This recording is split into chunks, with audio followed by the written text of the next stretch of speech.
So good evening, esteemed teachers and fellow academicians.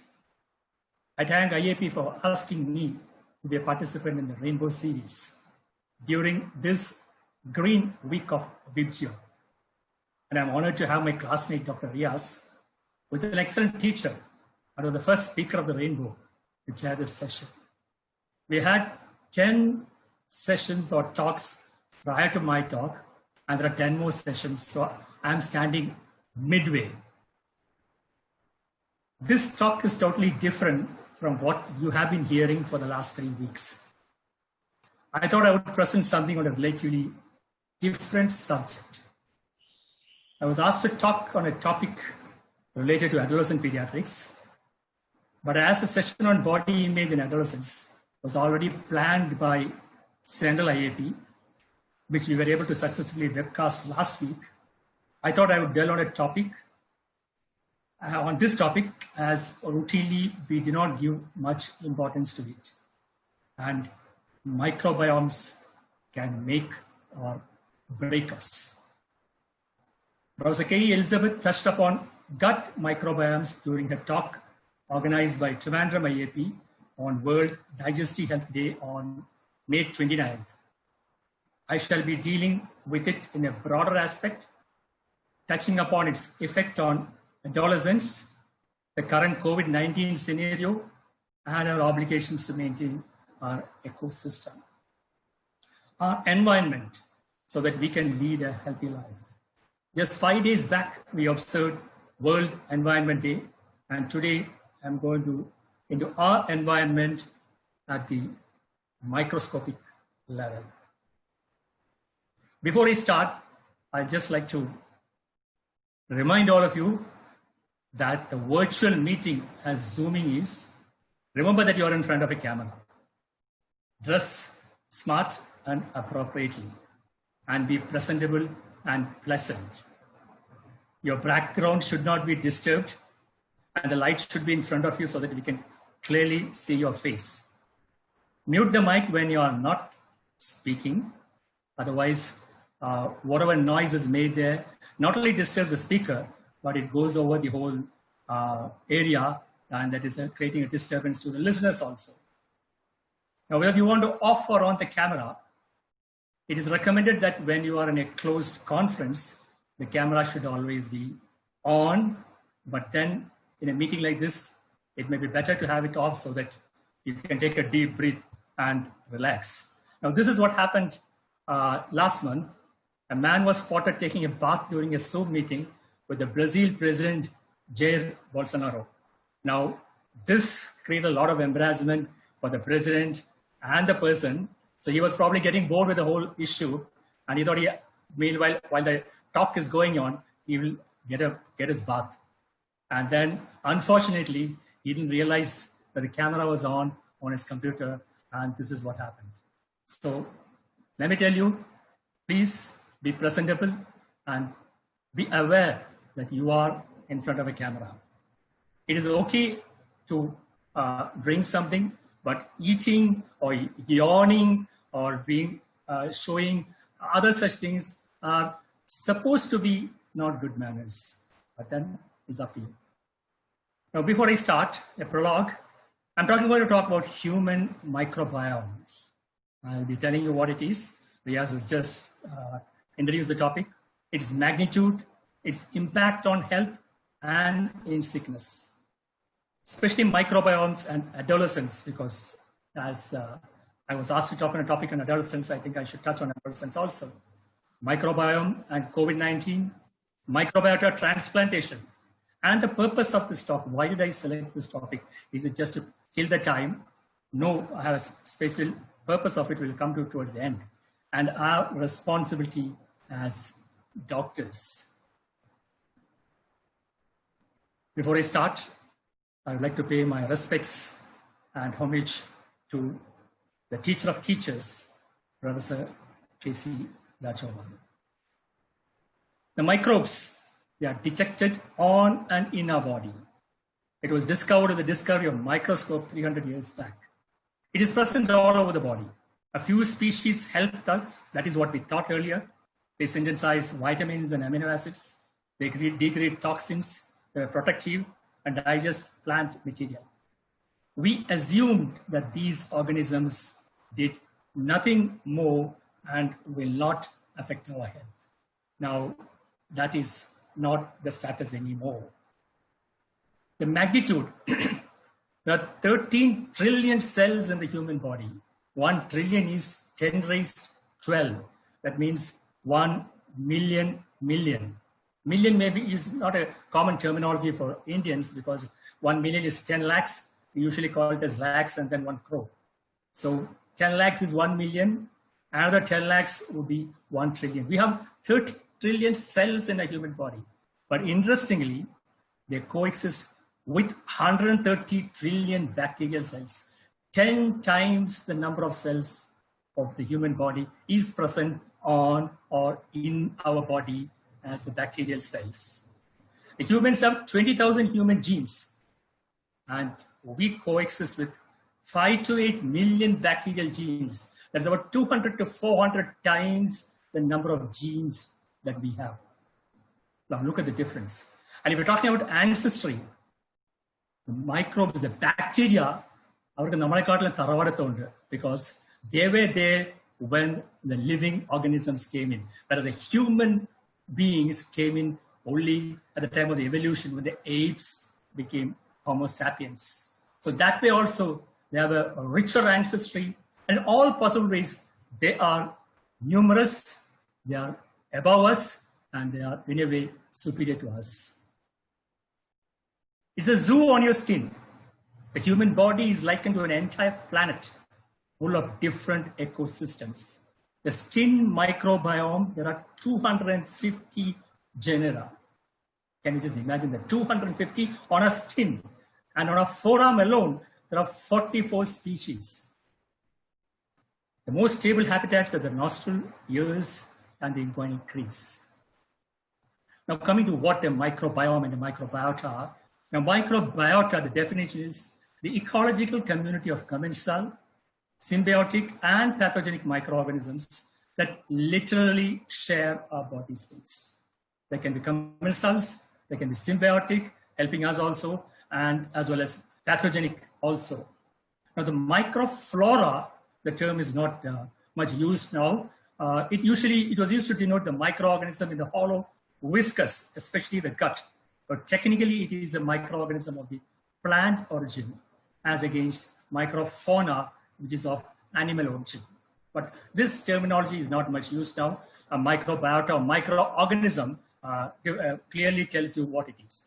Now, what is a microbiome? It's a collective genome of the resident microorganisms in a particular environment. As I mentioned, there are 20,000 human genes. There are 5 to 8 million bacterial genes. The combination of the whole lot of the genes is what is known as a microbiome. This is different from microbiota and microorganisms. And the symbiosis can be disrupted. It results in dysbiosis and can be crucial in health and sickness. A few facts. Everything from the way we are born to the food we eat influences species of bacteria that take up residence in our bodies. The bacteria that live within us might influence everything from our weight to our cancer susceptibility. Millions of microbes are picked up during a normal vaginal delivery when passing through the microbe-laden vagina.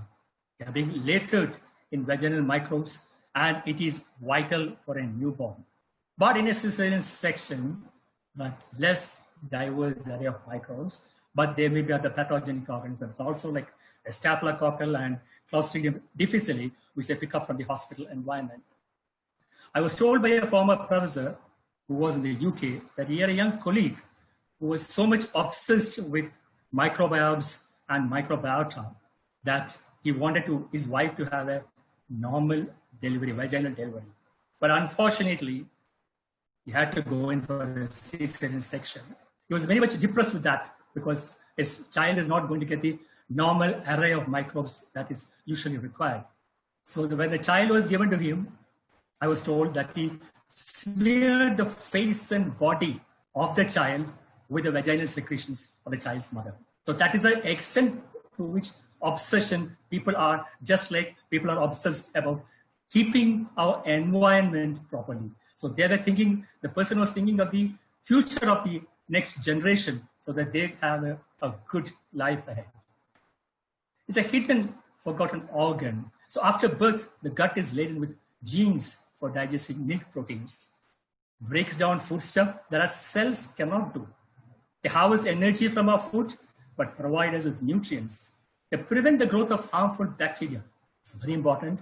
And then nurture and immunize us. Probably the first immunization occurs when the breast milk is being given, and breast milk also contains our first immunization antibodies, and this microbiota also helps us to immunize the gut and the newborn from various pathogenic organisms. Now the change in lifestyle. Earlier in our meals had a rich source of foreign bacteria that a microbiome plunders for genetic tools.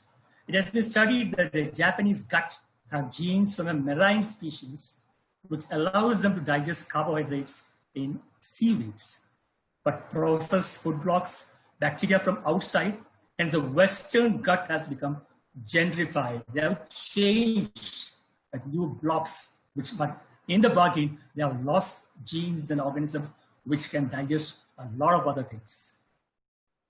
Coming to obesity, in 2013, investigators placed gut microbiota from obese and lean individuals into the gut of average weight mice. Now, obesity developed in those mice that received microbes from obese individuals, and those mice that received gut microbiota from lean individuals, they became lean. Now it is evident, it is well known that obesity in humans is a balance between the bacteroidetes and the firmicutes. So your weight depends not only on what you eat, it depends on the microbiota that you harbor. It is very important in adolescent obesity. Increased obesity is seen in children born via cesarean section due to the change in microbiota. That's what I was telling you about, because they are deprived of a lot of microbiota. Microbiota increases the energy harvest, and it was found that obesity was seen with lower levels of bacteroidetes and higher levels of actinobacteria. The firmicutes by bacteroidetes ratio, the F by B ratio, is a factor in the development of obesity. The more firmicutes you have, the more obese you become, and vice versa. So this is something very important about what you harbor within yourself. Hunger and satiation. Some species do send out signals that make us hungrier, encourages us to eat more, and affect the way we store fat. So the species of microbiota inside us can make us hungrier, can make us eat more, and can have storage of more fat.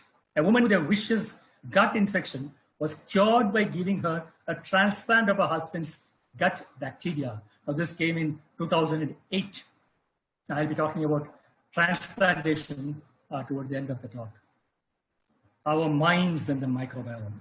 Germ-free mice without any microbiota were more active, less anxious, and less risk-free. They were fed with a probiotic which is usually seen in yogurts and dairy products, the Lactobacillus rhamnosus, and it was found that behavior of the normal adult mice changed after being fed with Lactobacillus rhamnosus.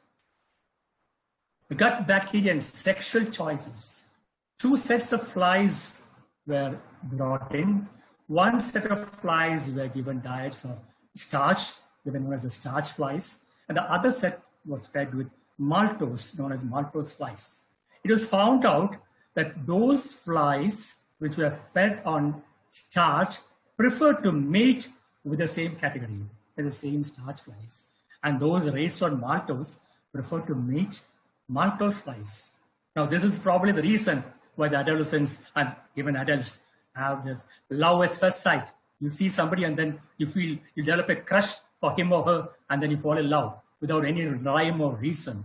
It's being dictated by the microbiomes, by the microbiota in your body.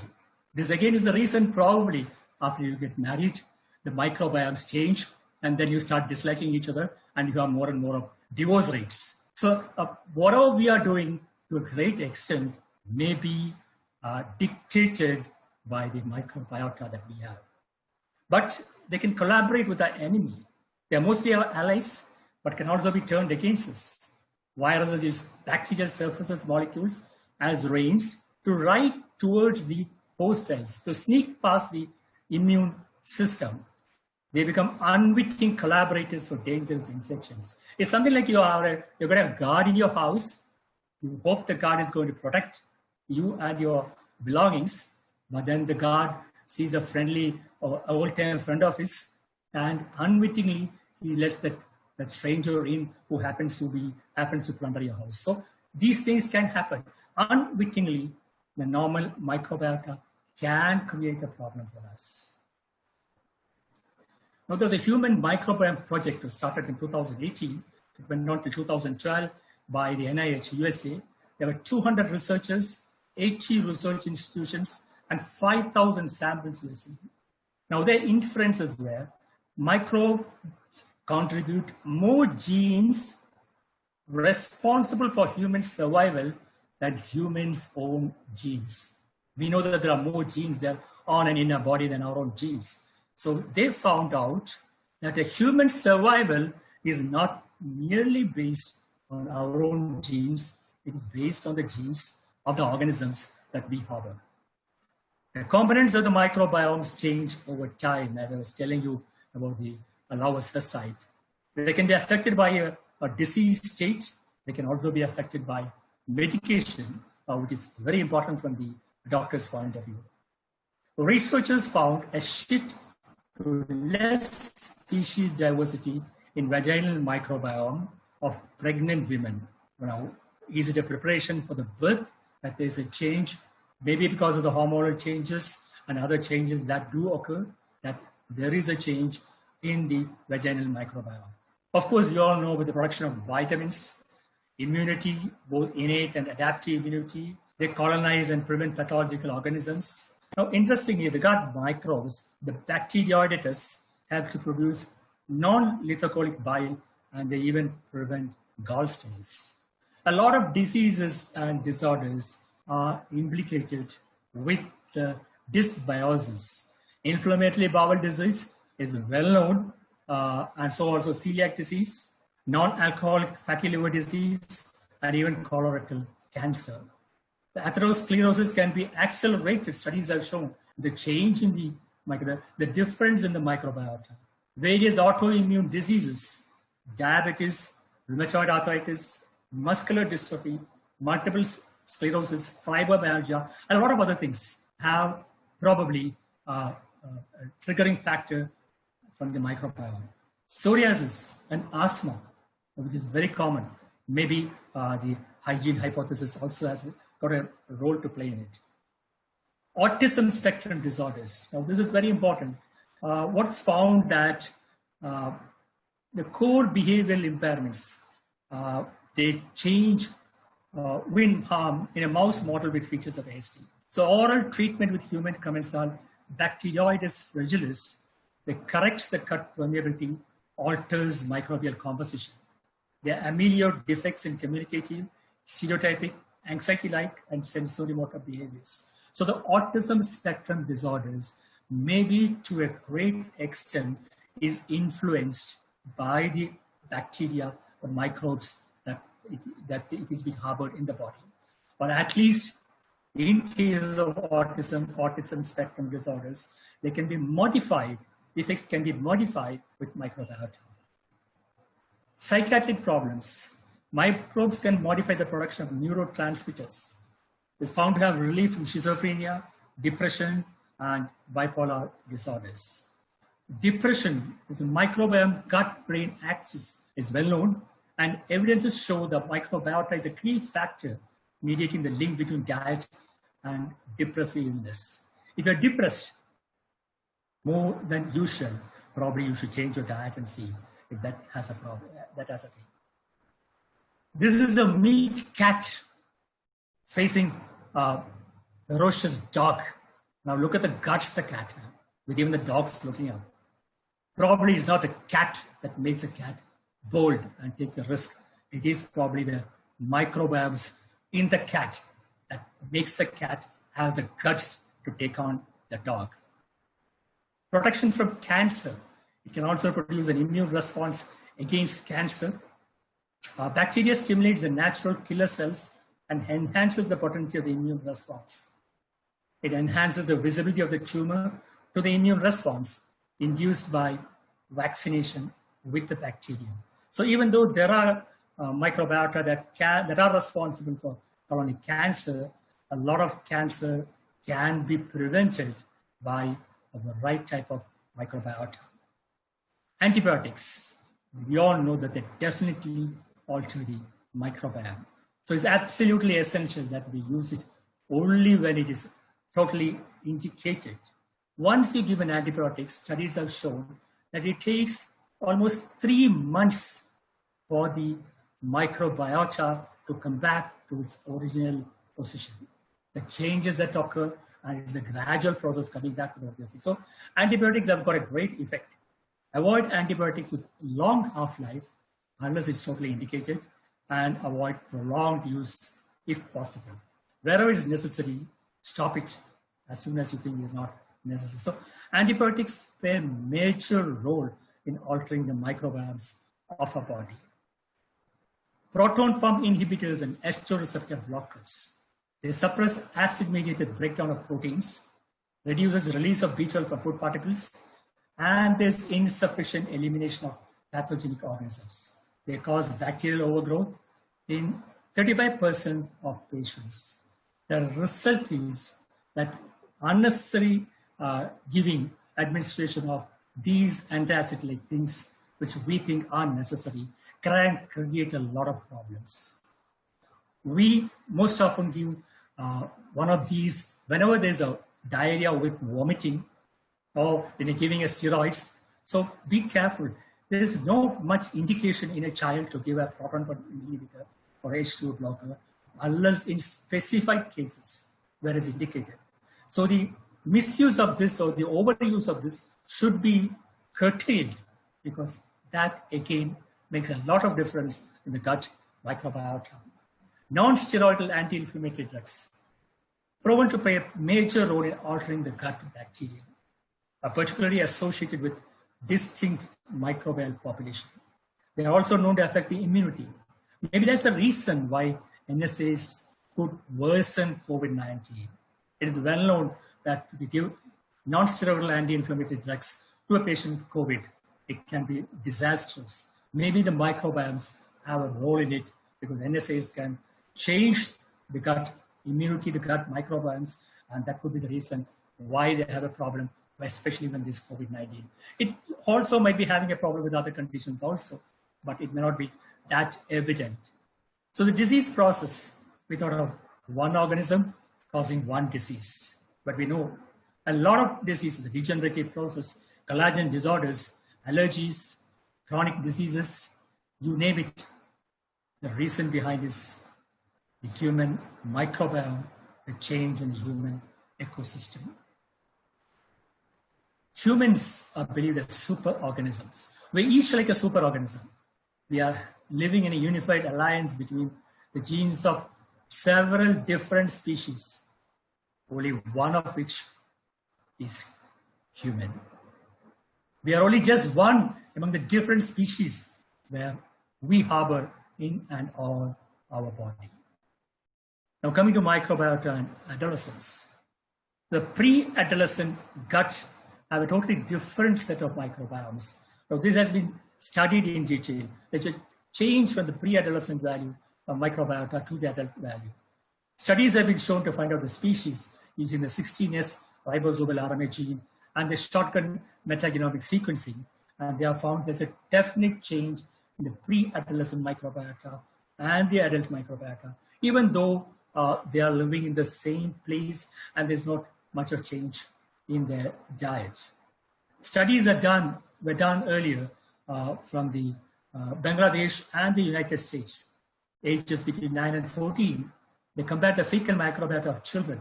They found that Bangladeshi children harbored significantly greater bacterial diversity than that of US children. There's a distinct bacterial community in structure and membership between the different species. So that has a great effect on the different communities. Most studies were done, yet another study that was done is between European and rural African children. They found that the diet has a dominant role in shaping the microbiota. It limits the adaptive potential of the microbiota. The European children were well fed, better nourished, and most of them were taking processed food. The African children were taking the usual African food with the diet with less of fattening agents. Now, this is from the study. They found that the Africans had more of bacteroiditis. I was already told that F by B ratio determines whether you're obese. And the F is more and the B is less, you get obesity. Now, that is what is seen in the European aspect. The bacteroiditis are less and the firmicutes are more in number. So transition from microbiomes of childhood to microbiomes of adult take place during adolescence, a very important period where we have to be careful. A period of innocence, but then a very, very important change, not only in the microbiota, the whole physique, the whole body, the whole hormonal level. So microbiota in adolescents, they are affected by the food they eat. Of course, they've been eating our food, but they have food fats, they eat junk foods, that's a craze. They experiment with alcohol, drugs, and nicotine. All of them affect the microbiota of the body. Hygiene level, maybe they are not that hygienic or they are more hygienic or whatever it is. They may not wash their hands before they're having a food. They see the food, go grab it and eat it. Even the lifestyles. Exercise has been found to have a positive effect, and that may be restricted in adolescence. But the issues in adolescence, obesity, you have the metabolic syndrome. Well, the hormones, the microbiota also play a part. Binge eating, anorexia nervosa, all these as I mentioned earlier, the microbiomes will dictate your urge to eat or not to eat. Depression, the mood swings, you name it.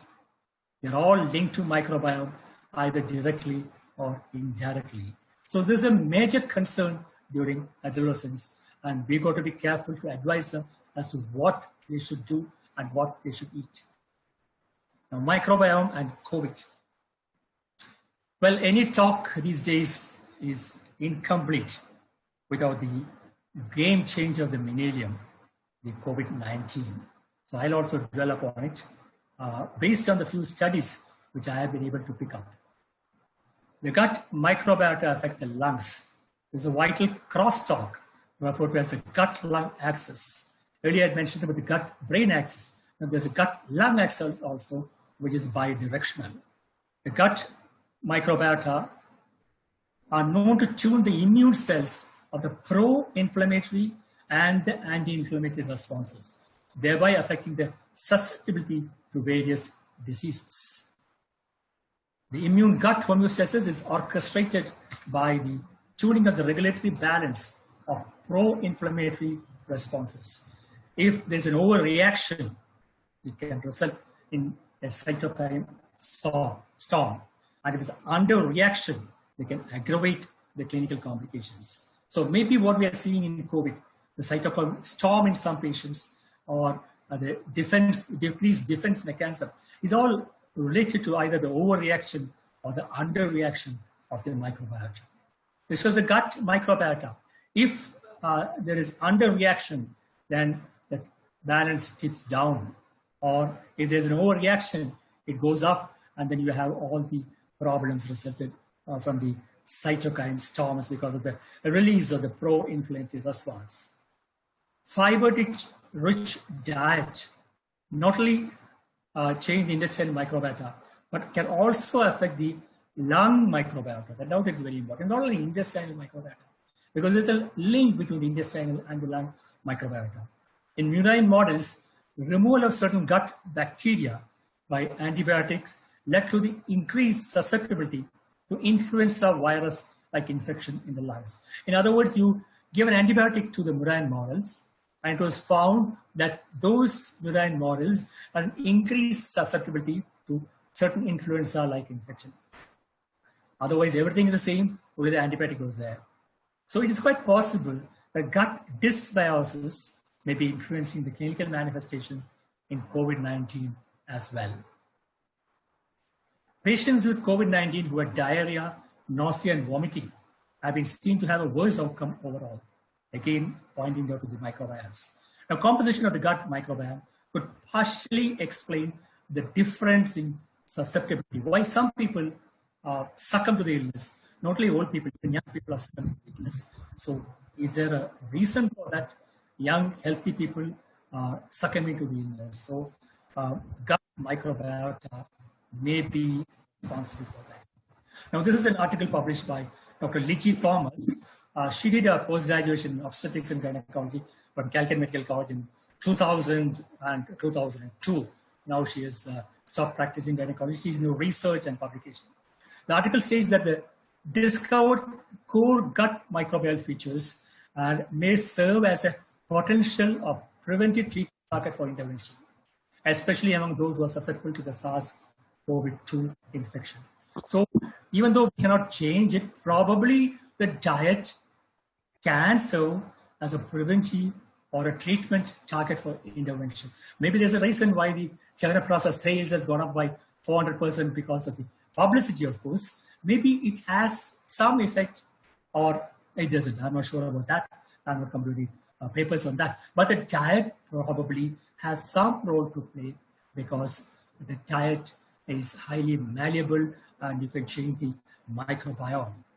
Now, this is yet another study where they found that on the left-hand side you have these countries, the European countries and Japan and Iceland, where there are more incidents of COVID-19. Now, you may wonder why Iceland. The statistics say that 1 in every 100 population in Iceland is COVID positive. Now, it doesn't come into the picture because the population in Iceland is very less. Whereas on the other side, we have India, Kenya, Ethiopia, and all these places. We have the less of the thing. Now, you may ask, India is going up, it is probably going to overtake the US. But then you must take into consideration the density of population, the population of India compared to the population of the US, plus the fact that the death rate in India is very, very less compared to the people affected when you compare with the US. So we are much, much way behind, and our death rate is very low. Now, this again, what they have said is maybe because of the hygiene hypothesis, the people on the left side are very much hygienic. They take only, very hygienic things, processed food. Now, all these may be responsible because of leading to the increased susceptibility. Whereas the other areas, not that they are immune to COVID-19, but probably the response is much less. Even in Maharashtra, where we had the largest number in Dharavi. Now they say that today's news said that the number in Dharavi is coming down. A thickly populated area, maybe the hygiene is not much. Maybe, probably that's the reason why we were able to control it fairly well. Microbiome status may be responsible to some extent the varied response to COVID-19. Gut microbiota is malleable and is modulated by diet, and personalized diet strategies may be implemented as a supplement to current routine therapies. Maybe not Chyawanprash, but absolutely, probably there's no harm in trying your age-old remedies, probably the turmeric and other things. Probably they have some effect on our immunity, but anything in high amount would definitely even adhigamayal amrutam vishanu parayanu. But in restricted numbers, they may all have some effect on our microbiota and on the outcome of COVID. Now, if the hygiene hypothesis plays a part, I'm not advocating hygiene for hypothesis or against it, but probably when the studies that have shown it, If the hygiene hypothesis plays a part, probably we in India and other countries where it's reportedly less than the Western counterparts, probably we have a larger number of microbiomes in our body and we are able to handle a larger number of pathogens. Now coming to fecal transplantation. Fecal transplantation is a transfer of stools from a healthy donor into the gastrointestinal tract of another for treatment. It can either be through colonoscopy or through enema or through a pill. Now this is not as easy as it seems because you want to transfer the right microbiota to the patient to get the right response. It's not enough that you take the feces and put it through the colonoscope and there you had it. It was tried earlier, as I showed you earlier, in a lady there. But this has to be, you have to find out the correct microbiota, probably see that there are no other pathogenic bacteria, and then take it in the form of a pin or an enema and transfer it. It's fairly expensive. I believe it was tried in once or twice in one or two places in Kerala, and the cost is, I'm told, was more than 1 lakh. It's also known as fecal bacteriotherapy or fecal microbiota transplantation. Maybe for diseases, it may be helpful in the future, but then getting it done properly may not be that easy and it's expensive. It's highly successful in Clostridium difficile infection, and there's a therapeutic potential in autoimmune disorders, neurological conditions, multiple sclerosis, Parkinson's disease, obesity, metabolic syndrome, diabetes, and a host of other things. Now, as I told earlier, what is the purpose of my talk? Why did I choose this topic? When people were talking about scientific things of day-to-day practice. Just to create an awareness about the microbiome, if people don't seem to give much importance. Just to make you understand that we are so insignificant. We are nothing compared either to the volume, the number of cells, or the genes, or the ancestry. We should give a stress on the need for lifestyle modification, a healthy diet with a high fiber content. Now, this is very, very important. And we should have the least interference with our ecosystem for a healthier life because we form only 1% of our microbiome. We are just 1% of our microbiome, and unless our ecosystem, our environment is healthy, we are going to pay for it. Our human microbiome, our first line of defense, is the first immunization against disease, and it protects us even in later years, not only in infancy and in early childhood. So we have to protect our ecosystem. Like what was said last time, that we have to protect what is there around us, our environment, if you want to live, if you want to give something for the next generation. And more important is we are our ecosystem for our own survival. So the medical ecology approaches the body's microbiome as a garden to be nurtured and, if necessary, only weed it. So we're going to take care of the organisms in our body just by taking care of the garden around us, those are interested in gardening, and our environment, the trees that we have, because so much importance to that, but we rarely consider this of much significance. So our responsibility, reduce antibiotic use. We have talked a lot earlier about rational use of antibiotics, but I wonder to what extent it has had an effect. As I mentioned earlier, an antibiotic given for 5 to 7 days changes the microbiota. It takes about 3 months for the same microbiota to come back. It's just like using the antibiotics, killing out the required microbiota, just like cutting out the trees in the environment. We talk a lot about retaining the trees and planting new trees. But what about this? You give antibiotics and cut off all the needed bacteria, the same effect. It justifies the use of H2 receptor antagonists. It's again like a change in the global climate. We give these to change the acid pH, change the milieu interior, and there's something like a total change in the climate. And we are so much concerned about climatic conditions also, but we rarely think of the changes in the milieu interior by the use of these things. Avoid NSAIDs and as well as all other drugs, because we don't know what are the drugs that can change the microbiome. It is absolutely essential to educate and create an awareness among the public. Advice to the public is let nature take its course. Let us go back to the age-old ways we were living in nature. Advocate normal vaginal delivery. Now, people want painless delivery. Okay, that's fine.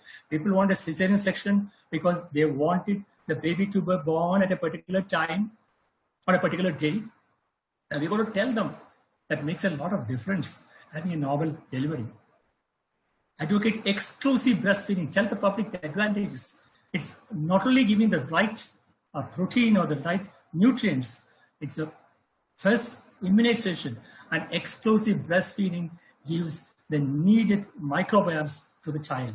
A lot of change occurs when you give it in the bottle, and then you don't get the good ones. Take natural food with high fiber content and avoid processed food with high fructose.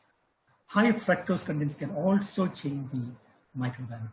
So, as I was telling you about the maltose and sucrose of the flies, they change a lot.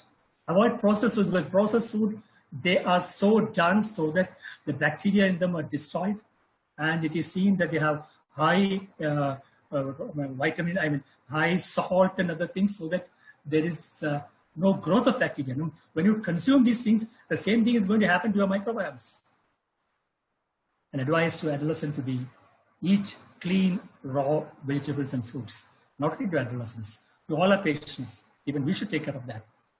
Now, the hygiene obsession, as I was telling, how should it be played down? Should we allow the natural microbiota to flourish in our body? Avoidance of excessive soaps, lotions, powders, deodorants, etc., etc., etc., because all these are used in excess by the adolescents and even others to look more beautiful, more charming, more pretty. Now, whatever this is, all these are chemicals. They affect, even if you're not consuming it into your body, they affect the microbiomes, the microbiota on your skin and mucous membrane. A very, very dangerous trend. Now, you may ask me, they're using a lot of lotions, the sanitizers to kill the COVID-19. Okay, probably the sanitizers are helping us prevention against COVID-19. It is definitely. But then in the bargain, you must also understand that we are getting rid of a lot of other microorganisms and non-pathogenic microorganisms also, which normally gets into our body because we are not that, maybe not going so much of hand washing. And this is something which you want to think about. Not that I'm not asking, don't use soaps and sanitizers. Well, under the present conditions you have. But then you got to think whether they are going to affect your health. Follow a healthy lifestyle.